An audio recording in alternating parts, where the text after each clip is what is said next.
Homilia diária, segunda-feira, 22 de janeiro de 2018.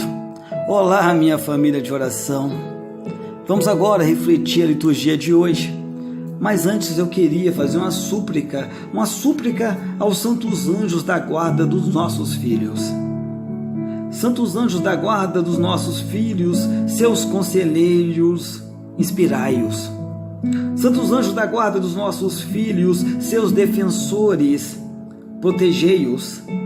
Santos anjos da guarda dos nossos filhos, seus fiéis amigos, pedi por eles. Santos anjos da guarda dos nossos filhos, seus consoladores, fortificai-os. Santos anjos da guarda dos nossos filhos, seus irmãos, defendei-os. Santos anjos da guarda dos nossos filhos, seus mestres, ensinai-vos. Santos anjos da guarda dos nossos filhos, testemunhas de todas as suas ações, purificai-os. Santos anjos da guarda dos nossos filhos, seus auxiliadores, amparai-os. Santos anjos da guarda dos nossos filhos, seus intercessores, falai por eles. Santos anjos da guarda dos nossos filhos, seus guias, dirigi-os. Santos anjos da guarda dos nossos filhos, suas luzes, iluminai-os. Santos anjos da guarda dos nossos filhos, a quem Deus encarregou de conduzi-los, governai-os. Santos anjos do Senhor, zelosos guardiões de nossos filhos, já que a vós nos confiou a piedade divina, sempre os rejam, guardem, governem e iluminem. Amém. A primeira leitura de hoje é do segundo livro de Samuel. A unção de Davi por Samuel espelha o sentido profundamente religioso e também carismático que sempre teve autoridade em Israel. Mas essa unção não parece ter sido obra de Samuel, mas dos homens de Judá. Está lá em 2 Samuel capítulo 2, versículo 4, que diz: e depois dos anciões de Israel. Davi entrou no exército de Saul como chefe de mercenários.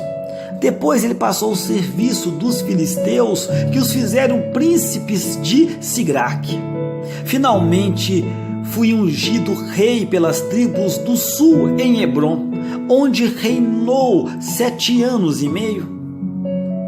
No segundo momento, ele foi reconhecido como rei das tribos do norte e, uma vez conquistada Jerusalém, estabeleceu nela a capital. A conquista de Jerusalém impunha-se por razões políticas, situada entre os territórios de Israel e de Judá.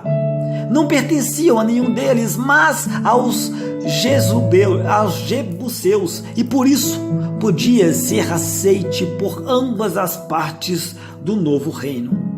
A cidade foi tomada pelas milícias pessoais de Davi, sublinhando que não ficava integrada nem em Israel e nem em Judá, mas permanecia como cidade neutra, centro autônomo do poder do rei. O versículo 10 repete o refrão teológico e poderia representar a conclusão original da história de Davi, do seu sinuoso caminho desde as pastagens de Belém até o domínio de Sião. Com a conquista de Jerusalém, as tribos unificadas sentem-se seguras e podem dedicar-se a outras atividades, inclusivamente culturais. Na escola dos escribas surge um movimento javista que compõe a primeira síntese histórica salvífica, a fim de assinalar a missão e o destino de Israel como paradigma e fonte de salvação para todos os povos da terra. No Evangelho de Marcos de hoje, o tribunal vindo de Jerusalém, não podendo negar a evidência, prodígios que Jesus operava, insinua que é por Beelzebu que ele expulsava os demônios. Jesus enfrenta decidida e corajosamente os seus caluniadores, ainda que em parábolas, para os refutar. Evidências às suas contradições. Se fosse Satanás a expulsar Satanás, não era preciso estar preocupados com ele, porque o seu poder tinha chegado ao fim. As palavras de Jesus, cheias da ironia que Marcos várias vezes anota, são uma profecia. Efetivamente, o reino de Satanás estava prestes a findar, porque se aproximava o reino dos céus, ou melhor, já estava presente. Libertar os pecadores do poder de Satanás e da escravidão do pecado era um sinal claro de que Jesus atuava em nome de Deus. Dizer que atuava pelo poder do espírito maligno era blasfemar contra o Espírito Santo. Meditação. Davi fez tudo pela unidade de Israel. Foi generoso, leal com Saul, que o perseguia, vestiu-se de luto quando soube da sua morte e matou os assassinos dos parentes do rei. Essas atitudes levaram as tribos de Israel a reconhecê-lo como rei. Se assim não fosse, Davi não seria mais do que o Senhor de Judá. Agindo como agiu, ele assumiu o poder sobre as tribos do norte e também do sul. Ao conquistar Jerusalém, ele ergueu o reino de Israel, que havia de governar durante 40 anos, e que é figura do reino messiânico. Já no Evangelho, Jesus fala do reino dividido de Satanás para mostrar o poder do Espírito. A figura do reino dividido e também rebelde, do homem forte, amarrado e também espoliado, contrasta com o reino eterno do perdão, contra o qual ninguém consegue opor-se com êxito, e onde todos serão acolhidos e também salvos. Só o mau uso da nossa liberdade poderá excluir-nos do reino, se nos levar a blasfemar contra o Espírito Santo, confundindo o Filho do Homem com Satanás. Meditando nos esforços de Davi para realizar a unidade do reino de Israel e no Espírito Santo como força de união, rezemos pela unidade da igreja. Apesar da vontade de Jesus e da sua oração para que todos sejam um, está lá em João capítulo 17, versículo 21, a igreja continua dividida, dificultando que o mundo creia. Está em João capítulo 17, versículo 23. A união e a caridade entre os cristãos podem ser vividas em vários níveis, sim. O mais perfeito é expresso por Jesus em forma de oração, quando pede que os seus discípulos se amem uns aos outros como as 3 pessoas da santidade. Isso mesmo, com as 3 pessoas da Santíssima Trindade se amam. Não rogo só por estes, mas também por aqueles que, graças à sua palavra, hão de acreditar em mim, para que todos sejam um.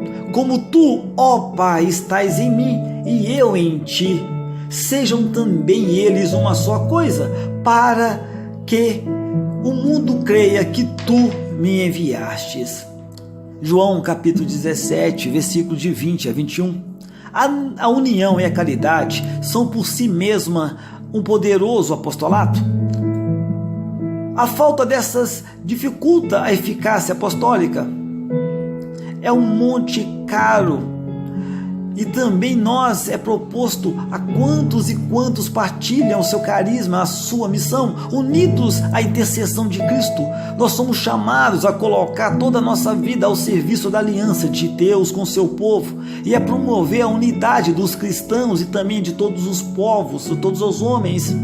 Porque há um único pão, nós todos formamos um só corpo, pois todos participamos desse único pão. Está lá em 1 Coríntios capítulo 10, versículo 17. Queremos deste modo responder ao convite de encontro e também de comunhão que Cristo nos faz por meio do sinal privilegiado da sua presença, que é a Eucaristia, que celebramos, comungamos e também adoramos. Oração. Ó Senhor Jesus, tu dissestes: todo reino dividido contra si mesmo fica devastado, e toda cidade ou casa dividida contra si mesma não poderá subsistir. Mateus 12, 25. Hoje, Quero pedir-te pela unidade da tua igreja, que sejamos todos um só, como tu o Pai são um só, para que o mundo creia que a unidade da igreja esteja sempre, pelo menos, nos nossos desejos, para que não comprometamos a união e a comunhão entre nós, os que acreditamos em Ti, Senhor. Amém. Contemplação. Meu Pai dizia, nosso Senhor, na sua oração: aquele que me destes, quero que onde eu estiver, eles também estejam comigo, para que vejam a glória que me destes. Reconheceram que me enviastes, dei-lhes a conhecer o vosso nome, as vossas divinas perfeições, a vossa santidade, a vossa misericórdia, o vosso amor inefável, e pelo dom do Espírito Santo darei a vocês a colher ainda mais, para que vos conheçam melhor, vos ame mais e se tornem sempre mais dignos do vosso amor, e assim o amor com o qual me amastes esteja neles, e ameis neles as imagens dos vossos filhos bem-amados, os membros do corpo místico do qual eu sou chefe. Nessa oração, ó seu Pai, o nosso Senhor indicava toda a união que devemos ter com a Santíssima Trindade e particularmente com Ele. Do seu lado, Ele está unido a nós. Deu-nos conhecer ao seu Pai, o Deus do amor. Manifestai, Senhor, manifestai, Senhor. Comunicou-nos a palavra de seu Pai, revelação divina, os segredos dos seus conselhos divinos. Nós também estamos unidos a Ele. Como seus discípulos, recebemos a sua palavra e conservamos-los por nossos corações com fidelidade. Reconhecemos que a sua palavra era a palavra de Deus, a palavra de Deus mesmo. Acreditamos na sua natureza divina e na sua missão. Esta união consumasse no céu. Amém. Meu irmão, minha irmã, vamos repetir frequentemente e vamos viver a palavra hoje, que está em João capítulo 17, versículo 21, que diz: que todos sejam um. Repito, que todos sejam um. Salve, paz e que Deus te abençoe. E meu amado, minha amada, nunca, jamais se esqueça, Deus ama muito, muito, muitíssimo você. Assim seja.